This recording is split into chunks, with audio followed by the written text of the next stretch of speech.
Selam aleikum. Bismillahirrahmanirrahim. Në fakt ky fjalim na koincidon edhe me 100 vjetorin e pavarësisë së Shqipërisë. Edhe unë do desha që ta trajtoj në lidhje dhe me fen ton, fen islame. Ndoshta mund të jetë rasti rrallë që në gjuhën shqipe fjala dhe ka një kuptim më të gjerë, të plot, universal. Kjo fjalë përbëhet nga dy fjalë, atë që ne i themi babait dhe që është toka. Pra, kuptimi është shumë i gjerë. Ne kemi baban, e parë kemi tokën. Dhe po t'i drejtojmë Kuranit, ai thot: mes provave të tij është që ai ju krijoi prej dheu, pastaj u bëri njerëz dhe riprodhues. Pra në fjalën shqipe janë të dyja këto, atë dhe bile dhe mëm dhe janë po të njëjtën gjë. Si duket gjuha jon duhet të jetë shumë e thellë. Pra shqiptarët me këtë fjalë janë hyjnor në të shprehur duke theksuar mësimin e librave të shenjtë se njeriu është krijuar prej dheut, por njëkohësisht duke nënkuptuar si atë të parë tokën në atë cila ne jemi krijuar. A dhe dashuria është një pjesë e natyrshme e njeriut. Është si dashuria për nënën, për babain, për të gjitha afërmit e tij. A dhe u është vendi ku lind, ku hap syt, ku los me dheun, ku rritesh, ku ushqesh. Është si të thuash në natyrën tonë. Dashuria ndaj tij shkrihet në gjakun tonë. Njeriu lind nga një mashkull dhe nga një femër dhe e ka një nën dhe një baba, ka motër, ka dhe vëlla, ka fis, ka shok dhe shoqe. Shoqe shton Kurani: o ju njerëz, vërtet Zoti ju krijoi juve nga një mashkull dhe nga një femër. Ju bëri popull e fise, pra që këtu Kurani fillon të përmend komben. Pra ju bëri popull dhe fise, që të njiheni midis jush, e pas një dyshim, tek Allahu më i nderuar për ju është ai që është më i ruajturi, më i vërtetshmi. Kjo është në suren Huxrat, ajeti 13.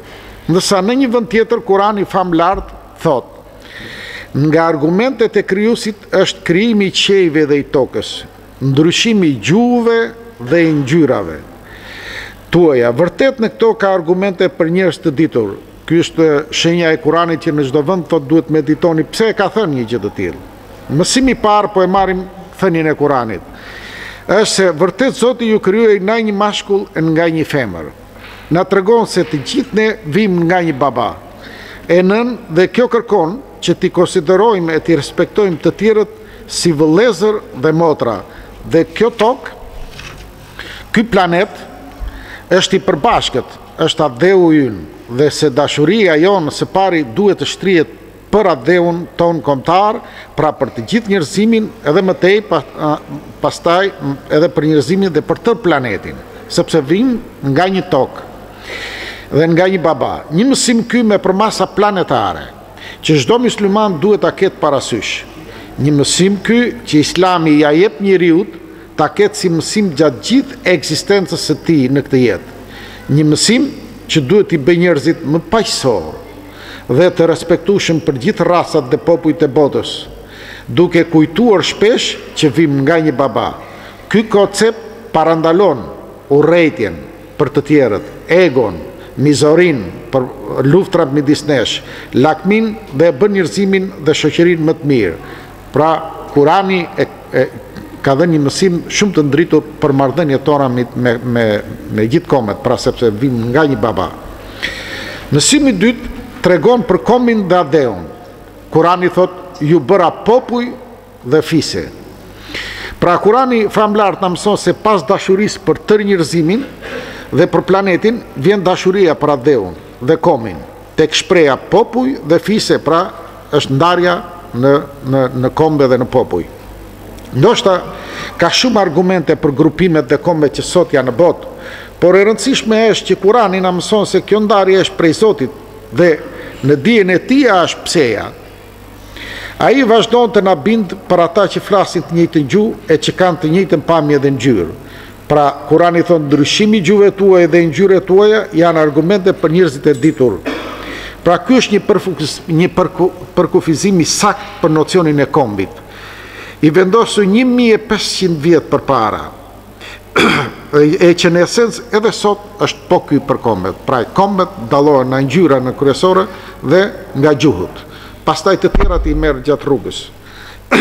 Nocionet në këtë nocion të riqet vëmendje se ka shumë argumente që njerëzit e ditur duhet mendojnë thellë, sidomos në argumentin e gjuhëve dhe të ngjyrës, e që në këtë shkrim unë nuk mund të ndalem gjatë. Pas këtyre shprehjeve, Kurani na jep një mësim të thellë kur e vazhdon konceptin për kombin me shprehen. Më i nderuari prej jush është më i ruajturi ai që është më i ruajturi dhe më i virtytshëm. Tu është një mësim shumë i thellë. Pra në këtë shprehje mund të thellojmë gjatë, por ajo që mund të shprehim në esencë është se në këtë shumë llojshmëri kombesh, e rëndësishme nuk është as gjua që flasim dhe as cipa që kemi ngjyra. As pasuria dhe as pushteti, por kush është më i ruajturi nga ne, kush është më i virtytshëm si antari i këtij kombi, do të jetë ai që është me virtyte më të larta, pra devotshmëria para krijuesit, respekti për njëri tjetrin, pavarësisht nga ngjyra dhe nga raca, gjua, nga pushteti që ka çdo njeri. Pra modestia dhe jo arroganca, respektimi të drejtat të secilit, thjeshtësia dhe jo prepotenca, mirësia dhe jo urrejtja, dija dhe jo padituria, e të tjera. Ne si pjesëtar e një kombi do të plotësojmë këto veti, ata që janë, nëse një pjesëtar i një kombi plotëson këto veti, këta, thot Kurani, janë të shpëtuarit, janë më të ruajturit dhe vetëm këta e bëjnë një komb të madh, e të respektuar, e të mbrojtur para Zotit.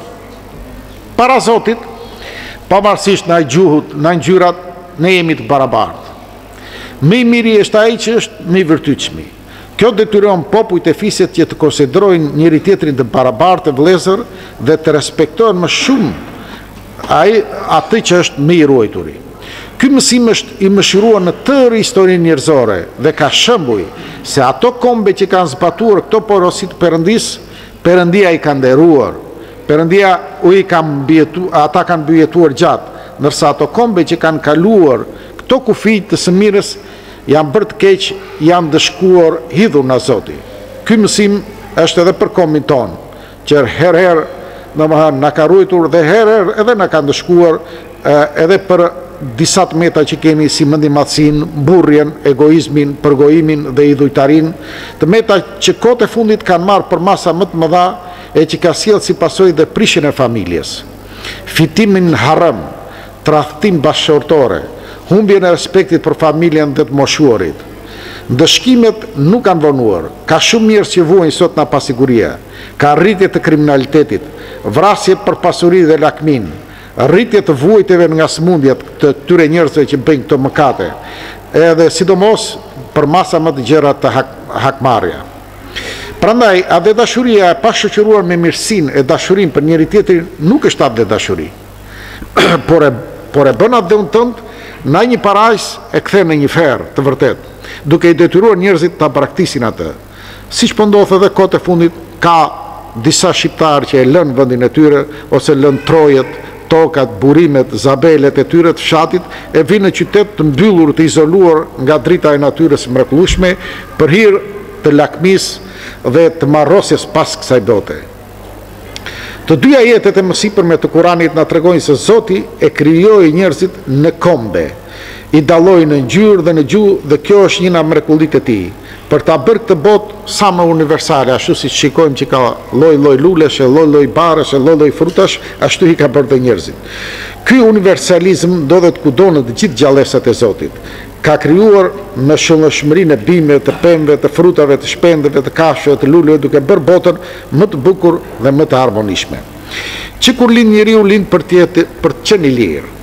Ai nxirret nga errësira bëhet i lirë, i aftë të zgjedh vetë rrugën e jetës. Krijimi në kombësi të ndryshme, në gjuhë të ndryshme, u jep të drejtën këtyre kombësive të ndërtojnë jetën në vende të tyre të lira dhe të pavarura. Pra, askush, as i madh, as më i fuqishëm nuk ka të drejtë i heq kombësive të tjera të drejtën për të jetuar të lirë dhe dhe të pavarur, siç ka ndodhur gjithmonë në gjithë kohët e historisë dhe siç vazhdon edhe sot. Kjo është e drejta islame për popujt, vetëm Islami orienton në këtë fushë. Zoti i krijoi të jetojnë të lirë. Të gjithë ne jemi të ndryshëm e të ndarë në fise, popuj, ngjyra, gjuhë, të barabartë, por ne jemi të barabartë para krijuesit. Kjo është dhe liria më e madhe. Pra nëse do ta ndjejmë veten vetëm para Zotit, atëherë kjo është dhe liria. A dhe dashuria është ndjenja më njerëzore, e skalitur që në ninullat e nënës, librat e shenjtë, këngët, legjendat, prallat, arsimi, edukimi e që shoqëron njeriu në këtë tokë. Profeti Muhammed sallallahu alaihi wasallam ka thënë: "A dhe dashuria është pjesë e besimit." Sot në botë, në emër të dashurisë ndaj Allahut, ushqen ndjenjat e nacionalizmit të ngjyrës, të racës dhe kombit apo vendit vet, dhe prit të tyre përdoren edhe mjete të ndaluara. Dashuria ndaj Allahut është një ndjenjë e shenjtë, por sot në emër të saj nënkëmben të drejtat e dobtëve. Duke treguar dashurinë ndaj Allahut vet, disa njerëz mbajnë urrejtje për Allahun e të tjerëve. Ideologjia për të bërë dallim midis popujve dhe kombëve dhe për t'i dhënë përsi popullit dhe kombit vet mund të jetë pjellë e kohës së sotme, por ajo kurse nuk ka lidhje me fen islame dhe porosit e profetit shenjtë Muhamedit sallallahu alaihi wasallam. Modeli i qartë dhe i vërtetë i mësimit Kuranit për ne është modeli i Hazretit Profetit Muhammed sallallahu alaihi wasallam. Nëse hedhim një sy jetës së tij, gjejmë një gjërësi në kuptimin fetar për dashurinë ndaj Allahut, bazës së cilës është mbi parimin që themeluesi i Islamit, Hazreti Muhammed sallallahu alaihi wasallam, erdhi prej Zotit si mëshirë për të njerëzimin. Ai ishte një profet me horizont të gjerë dhe sa i gjithë bota. Në këtë kuptim është Allahu i tij. Vetëm atij është dhënë merita për të, e gjithë bota është bërë pastër dhe denjë për të bërë zeqte e Zotit. Prandaj, ai kishte dashuri ndaj të gjithë njerëzve dhe të gjithë pjesëve të botës, pa dallim race apo ngjyre. Ai dha një mësim për të zhdukur ideologjinë nacionalizmit, duke thënë se të gjithë njerëzit janë të barabartë dhe askush nuk duhet të ketë epërsim mbi tjetrin për shkak të ngjyrës dhe racës. Këto mësime të profetit e bërë botën më paqësore. Kur Islami u përqafua si doktrinë ose u ndikua dhe si drejtim. Le t'ju kujtoj, të nderuar pjesëmarrës, dhe të riferohemi pak historisë së Ballkanit. Gjatë kohës që Ballkani jetonte në perandorinë islame, nuk pati asnjë luftë midis njëri tjetrit. Dhe ju e dini që gjatë kësaj periudhës perandorisë osmane për 500 vjet Ballkani nuk kisha si luftë me ngjyrë nacionaliste, pavarësisht nga besimet, sepse ju e dini që shumë vende ishin në perandorinë osmane, po ishin të krishtera, siç ishte Greqia, Bullgaria, Serbia, Rumania, Hungaria, nuk ndryshuan besimin. Por nuk u konvertuan islam, por pranuan drejtimin prej tij. Dhe në drejtimin e tij nuk pati asnjë luftë nacionaliste. Me shkëputjen e drejtimit islam, dhe ju të gjithë jeni e njihni historinë, pas shekullit 20, shpërthejnë luftat me natyrë nacionaliste e fetare që shpurin në vdekjen e miliona njerëzve në Ballkan. Nxitjen e urrejtjes, dëbimin e popullsive, prishjen e vijeve kufitare, shkaktimin e një dhimbje me përmasa të mëdha njerëzore. Ju dini vitin 1912 se ç'për masa mori deri në 14 në lufta botërore, ku njerëzit për hir të nacionalizmit domethënë shpërthyen në një gjakderdhje të pafund. Ballkani u bë një fuqi baroti që shpërthen sa herë errat nacionaliste, edhe sot ai bëhet fuqi baroti sa herë që errat nacionaliste e fryn. Kjo tregon se sa me vlerë janë mësimet islame për barazinë e kombeve, racave dhe respektimin e vlerat larta që Zoti na ka dhuruar. Islami, duke i dhënë përparësi familjes të afërm e fisit, ka ditur të ruajë dhe vlerat më të mira të dhe dashurisë. Pasi dihet që familja është guri bazë mbi të cilën ngrihet kombi dhe shoqëria. Si pasojë e respektimit dhe të futjes së këtyre vlerave, pjesa më e madhe e kombit shqiptar pranoi besimin islam, duke i dhënë kështu qëndrueshmëri edhe kombit. Kjo tregon se feja islame është në natyrën e njeriu. Pra, e një kombi edukon dashurinë për familjen dhe Allahun dhe bëhet elementës mbrojtës për çdo prishje. Ne sot jetojmë në një botë të ngarkuar me ngarkesa raciste dhe ksenofobiste, racore nacionaliste, shkak për shumë konflikte të ashpra dhe gjakderdhje. Islami ka dhënë shembull në shekuj se duke vënë në themel mësimet e vjurat Kuranit, ai bëhet burimi i paqes dhe i tolerancës, Shembulli më i mirë është edhe xhamati që ne jemi Ahmedia në botë, që është modeli islamit vërtet, që e ka treguar dhe tregon dashuri, respekt për të gjithë kombësit të racat, mirëkuptim e bashkëjetesë paqësore. Moto e xhamatit që buron në mësimet e Kuranit është dashuri për të gjithë dhe urrejtje për askën. Po bëhet ky si një leitmotiv ndërkombëtar, jo vetëm për medianët, po për gjithë njerëzit në botë. Le të vazhdojmë të jemi të tillë në këtë botë të mbushur me urrejtje, me egoizëm, me arrogancë, me cinizëm, me intolerancë, në një botë ku lufta dhe konflikti po me rritje të frikshme, ne jemi dëshmitar të kësaj ngjarje ku muslimanët me muslimanët po zihen e po kalojnë në luftë. Shikoni sot se si nxitet urrejtja kundër muslimanëve ose anasjelltas e që bën shkak për vrasje, djegje, konflikte të armatosura midis kombëve njerëzve me gjuhë të ndryshme. Mësimi islamit është jo dhunë, por luftoje të keqen, thot Kurani, me të mirë, krijoj një mjedis sa mësor kur të mbizotroj dashuria, respekti dhe mirëkuptimi ndërsjellët. Në epokën e lirisë në të cilën jetojmë, përftironi për disa çaste hallin e atij njeriu të cilën vetë banorët e qytetit të tij nuk e lejojnë të jetojë atje. Madje bëjnë gjakpirës për të, sa që i detyrojnë të lënë vendlindjen sot në shumë vende muslimane, po dhe në vendet e tjera. Padyshim, sot njëri i tillë do të konsiderohej shtypur. Profeti i dashur edhe këtë shtypje e përballoi për hir të Zotit. Pas shpalljes së parë, unë do desha të jepja dy shembuj në profeti jon. Ju e dini që pas shpalljes së parë që profetit Muhammed sallallahu alaihi wasallam i erdhi, ai dëgjoi gjithë ngjarjen, i tregoi këtë histori xhaxhait të tillë, ai pasi ia tregoi gjithë ngjarjen e shpalljes së parë. Kjo është ai engjëll që e kishte zbritur dhe Musait, asikur do të rri dhe kur populli do të dëbojë ty nga qyteti. Ju e dini që pas shpalljes që erdhi profeti vetë qyteti Mekka e dëboi, njerëzit e qytetit Mekës e dëbuan profetin nga deu i tyre, sepse ai ishte deu i tyre. Paramendoni për disa çaste se si e kishte përjetuar këtë parashikim zemra e të dërguarit të Allahut sallallahu alaihi wasallam. Për të dhe mendimi për dëbuar nga qyteti i tij ishte shumë i dëmshëm. Gjë që shohim në përgjigjen që kishte dhe vendin e tij Mekën. Ditën kur doli në Mekka, ai ishte shumë i mallgjuar dhe për qytetin e tij. Kur arriti në një pikë ku për herë të fundit do të shikonte Mekën, ai qëndroi në një shkëmb aty dhe duke u drejtuar qytetit Mekës tha: "O Mekë, je vendi dhe qyteti im i dashur. Nëse nuk do të më dëbonte popullin nga këtu, unë kur nuk do të largohesha." Pra, tregon për atë dashuri të tij. Duke parë pikërisht atë dashurinë e dërguarit të Allahut madhërisëm, Allahu zbriti ajetin, me të vërtetë ai që obligoi Kurani patjetër do të kthej ty në Mekë. Dhe ashtu ndodhi. Edhe në suren 90, Allahu i lartësuar duke betuar në emër të qytetit Mekës e ngushëllon që ai patjetër do të kthejë ditën në vendin e tij. Lutjet e dërguarit Allahut sallallahu alaihi wasallam për dheun e tij. Pas mërgimit me din i dërguari vazhdimisht lutej për dheun e tij. Një herë i dërguari ju lut Zotit: "O Zoti, më ndihmo, domethënë aq shumë e kishte marrë malli për vendin e tij dhe më ndihmo kundër mohusve, ashtu siç ke ndihmuar Jusufin kundër vëllezërve të tij duke dërguar thatësi." Për të parë që profeti Muhammed sallallahu alaihi wasallam për hir të dashurisë për Mekës lutet për një lloj ndëshkimi. Dhe kjo lutje atij ju pranua. Dhe në Mekë ra një thatësire kaq e gjatë. Zoti na ruajt e ne tani se po na zgjatet edhe ne shumë thatësira. Një thatësirë kaq e gjatë. Kjo të pregon se sa herë që Zoti do të ndëshkoj kur e kalohet e keqa të na vënë në sprovë. Dhe thot në Mekë ra një thatësirë kaq e gjatë sa që njerëzit për të shpëtuar skamjes uris hanin dhe kockat e kafshëve të ngordhura.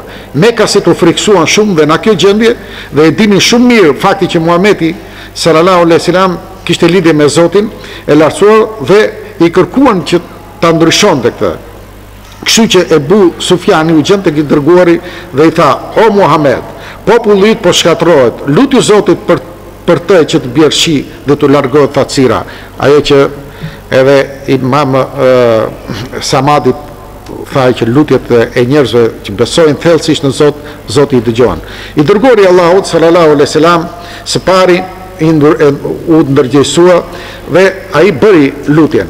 Dhe çudia ndodhi që atyre domethënë ju larguat ky ndëshkim. Por i dërguari i Allahut sallallahu alaihi wasallam nuk mund të mbetej pa ndihmuar ata bashkëfjatarët, bashkëqytetarët e tij. Ai u lut Zoti përfshi dhe Mekka se u kaloi thacira. Por fatkeqësisht në vend të tregoheshin minjos, Mekasit përsëri filluan të bënin shirk. Kjo kishte ndodhur pak para se të niste betejë e Bedrit. Pra, të gjitha këto tregojnë që profeti Muhammed sallallahu alaihi wasallam, paqja dhe mëshira i qoftë mbi të, ishte aq i lidhur me atë dashurin, por ai atë dashurin e shikonte në ato përmasra që ne Kurani na mësoi, në përmasat e gjithë botës. Edhe ne si musliman këtë mësim kaq të thellë të Kuranit dhe të profetit Muhammed sallallahu alaihi wasallam ta kemi parasysh që të duam njëri tjetrin, po të duam edhe të gjitha racat dhe gjyrat, sepse Islami kështu na mëson dhe inshallah na i sill marsi. Amin.